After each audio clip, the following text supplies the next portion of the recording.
নমস্কার, আমার চ্যানেলে সবাইকে স্বাগত জানিয়ে আজকে আবার একটি নতুন ভিডিও নিয়ে এসেছি আপনাদের কাছে। আজকে এই ভিডিওর মাধ্যমে আপনাদের বলে শোনাবো একটা অন্য ধরনের কথা বা অন্য ধরনের আলোচনা। অনেকের বাচ্চারাই ঘরে পড়াশুনো করতে চায় না, বা অনেকের বাচ্চারাই পরীক্ষাতে কম নাম্বার পায়, বা পড়াশুনোতে তাদের মন বসে না। কিন্তু কি করলে বা কিভাবে কিছু নিয়মের মাধ্যমে বাচ্চাদের পড়াশোনায় মন বসবে বা পড়াশোনায় একাগ্রতা বাড়বে, চলুন তাহলে এই ভিডিওর মাধ্যমে আপনাদের বলি শোনাবো যে বাচ্চাদের পড়াশোনায় কিভাবে মন বসাবেন। অনেক সময় বাচ্চাদের পড়াশুনো করতে ভালো লাগে না, তাই বাবা মা চিন্তিত হয়ে পড়েন কি করবেন যাতে করে তাদের পড়াশুনো ভালো করে করানো যায়, তার চিন্তায় তারা মগ্ন থাকেন। এই ভিডিওতে কিছু নিয়ম বা কিছু স্বাস্থ্য নিয়ম বা জ্যোতিষশাস্ত্রের কতগুলি নিয়ম মেনে চলতে পারলে আপনার ছেলের পড়াশুনোয় মন বসবে, যা অবলম্বন করে আপনার সন্তানদের এই সমস্যাগুলির সমাধান করা যেতে পারে। ভিডিওটি প্রথম থেকে শেষ পর্যন্ত দেখবেন, অবশ্যই উপকার পাবেন।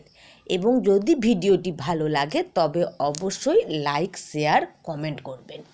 চলুন তাহলে এবার জেনে নেওয়া যাক আপনারা কীভাবে বাচ্চাদের পড়াশোনার জন্য চেষ্টা করতে পারেন। শিশু যদি পড়াশোনায় আগ্রহী না হয় তাহলে তাকে বকাবকি না করে তাকে বোঝানোর চেষ্টা করুন। যদি সে কিছু ভুল করে থাকে তবে তাকে বুঝিয়ে বলা উচিত। শিশুকে সময় দিন, সন্তানের পড়ালেখার সময় তার সাথে বসতে হবে। এই সময়ে আপনি মোবাইল বা ল্যাপটপ থেকে দূরে থাকুন। শিশুকে পড়ানোর আশেপাশে অন্যান্য কাজে গুরুত্ব দেবেন না। ছোট সাফল্যের জন্য আপনার সন্তানের প্রশংসা করুন। এছাড়াও তাদের স্কুলের কিছু সমস্যা হচ্ছে কিনা সে সম্পর্কেও তাদের সাথে কথা বলুন। শিশুদের পড়াশোনার জন্য আলাদা রুম থাকতে হবে। রিসার্চ বা গবেষণায় বলা হয়েছে শিশুরা পড়াশোনায় আগ্রহী হওয়ার জন্য তার ঘরে সঠিকভাবে আলো বাতাস চলাচল থাকা জরুরি। এছাড়াও ঘরে সূর্যালোক এবং সঠিক আলোকসজ্জাও গুরুত্বপূর্ণ। অনেক অভিভাবিকারা তাদের সন্তানদের পড়াশোনার জন্য খুব বেশি চাপ দেন। এটি শিশুদের ওপর প্রভাব ফেলতে পারে। কিছু বাচ্চার মধ্যে মানসিক চাপও বেড়ে যায়, যা তাদের ওপর নেতিবাচক প্রভাব ফেলতে পারে। শিশুদের সামনে পরিবারের সদস্যদের মধ্যে ঝগড়া তাদের মানসিক স্বাস্থ্যের ওপর নেতিবাচক প্রভাব ফেলে। পারিবারিক সমস্যা কখনো কখনো একটি শিশুর মধ্যে বিষণ্ণতা সৃষ্টি করতে পারে। বাড়ির খারাপ পরিবেশে সন্তানের পড়াশোনায় আগ্রহ না পাওয়ার অন্যতম কারণ। তাই বাচ্চাদের সামনে ঘরে সুন্দর পরিবেশ বজায় রাখুন। শিশুর পড়াশোনার সময় বাড়িতে কাউকে টিভি বা গান চালাতে দেবেন না। শিশুর পড়াশোনার সময় বাড়ির অন্যান্য সদস্যদের শান্তি বজায় রাখতে বলুন।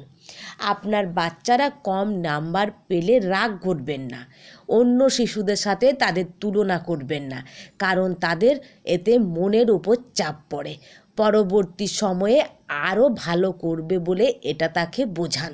বাস্তুশাস্ত্র অনুসারে বাচ্চাদের পড়াশোনায় মনোযোগী করার উপায় কী? মনে রাখবেন, শিশুটি যে ঘরে পড়াশোনা করে সেখানে সব সময় পূর্ব দিকে মুখ করে বসতে বলবেন, অথবা তার পড়ার টেবিল সব সময় পূর্ব দিকে ঘুরিয়ে রাখুন। এতে তার মধ্যে পজিটিভ এনার্জি বাড়বে। অধ্যয়নের আগে সর্বদা গায়ত্রী মন্ত্র জপ করান।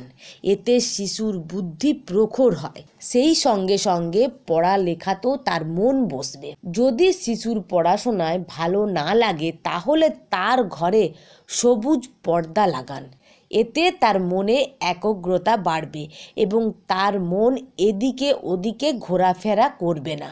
পড়া বা ঘুমানোর সময় শিশুদের মাথার ওপরে সিলিংয়ে বিম থাকা উচিত নয়। পড়ার সময় বাম দিক থেকে আলো আসতে হবে সব সময়। ঘুমানোর সময় মাথা দক্ষিণে এবং পা উত্তরে রাখতে হবে। পড়াশোনার সময় উচ্চ শব্দ, উজ্জ্বল আলো, আবছা আলো, ধোঁয়া এবং অত্যন্ত ঠান্ডা বা গরম পরিস্থিতি এড়িয়ে চলতে হবে। বাস্তুশাস্ত্র অনুসারে শিশুদের স্টাডি রুমে কিছু ভালো ছবি রাখা উচিত। শিশুদের পড়াশোনা সংক্রান্ত চার্ট, সফল মানুষের ছবি, উদীয়মান সূর্যের ছবি বা দৌড়ানো ঘোড়া, গাছপালা, পাখির কিচিরমিচিরের ছবি স্টাডি রুমে রাখতে পারেন। পড়াশোনার সময় বাচ্চাদের কক্ষের উত্তর পূর্ব বা দক্ষিণ দিকে একটি মোমবাতি জ্বালান। এর প্রভাবে বাচ্চাদের মন পড়াশোনার প্রতি আকৃষ্ট হবে, এমনকি তাদের বৌদ্ধিক ক্ষমতার বিকাশ হবে। শিশুদের স্টাডি রুমে সবসময় হালকা রং থাকা উচিত। হালকা হলুদ, হালকা গোলাপি, হালকা সবুজ এই রঙগুলি থাকা তাদের কেবল পড়াশোনায় আগ্রহী করে না, তাদের লক্ষ্যগুলিতেও মনোনিবেশ করতে সহায়তা করে। বাস্তু ও জ্যোতিষশাস্ত্র মতে বাচ্চাদের পড়ার ঘরে টেবিল রাখা উচিত। টেবিলে পড়াশুনো করলে তাদের পড়াশোনায় মনোনিবেশ হয়। টেবিল এভাবে রাখবেন যাতে বাচ্চাদের মুখ দেওয়ালের দিকে না থাকে। বাচ্চাদের একাগ্রতা বৃদ্ধির জন্য জ্যোতিষশাস্ত্র অনুযায়ী ভগবান বিষ্ণুর ছবির সামনে ঘিয়ের প্রদীপ জ্বালান ও তারপর কলা গাছের জল অর্পণ করুন। অর্পণ করার পর সেখানকার মাটি দিয়ে বাচ্চাদের তিলক করলে বিশেষ লাভ অর্জন করা যায়। জ্যোতিষ অনুযায়ী আপনার সন্তান যদি পড়াশোনায় মনোনিবেশ করতে না পারে তাহলে তার পকেটে ছোট টুকরো টুকরো ফিটকিরি রেখে দিন। সন্তানের মস্তিষ্ক ও নাভিতে প্রতিদিন জাফরানের তিলক লাগান। পড়াশোনার প্রতি বাচ্চাদের রুচি বাড়ানোর জন্য প্রতি বৃহস্পতিবার বিষ্ণু মন্দিরে নিজের সামর্থ্য অনুযায়ী ধর্মীয় পুস্তক ও পেন পেন্সিল দান করুন। পড়াশুনো করার সময় টেবিলে একটি জল ভর্তি গ্লাস রাখুন। খেয়াল রাখবেন পড়ার ঘরে ভারী কোনো জিনিস রাখবেন না। রুম যত বেশি ফাঁকা এবং পরিষ্কার হবে আপনার বাচ্চার পড়াশুনো তত বেশি ভালো লাগবে। শিশুদের স্টাডি রুমে একটি গ্লোব রাখা শুভ বলে মনে করা হয়। এটি ঘরের উত্তর পূর্ব দিকে রাখলে শিশুদের পড়াশোনায় আগ্রহ হয় এবং তারা পড়াশুনোতে সাফল্য অর্জন করতে পারে। যদি আপনার শিশু পড়াশোনায় মনোযোগ দিতে না পারে তাহলে তার পড়ার টেবিলে একটি তামার পিরামিড রাখুন। এটি নেতিবাচক শক্তি দূর করে যা আপনার সন্তানকে তার পড়াশোনায় সাহায্য করে। স্টাডি রুমে উত্তর বা পূর্ব দিকে ঘড়ি রাখুন।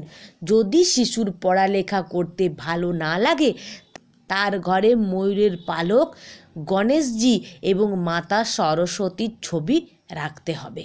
শিশু স্টাডি রুমে টিভি, ভিডিও গেমস এবং সিডি প্লেয়ারের মতো আইটেম রাখবেন না।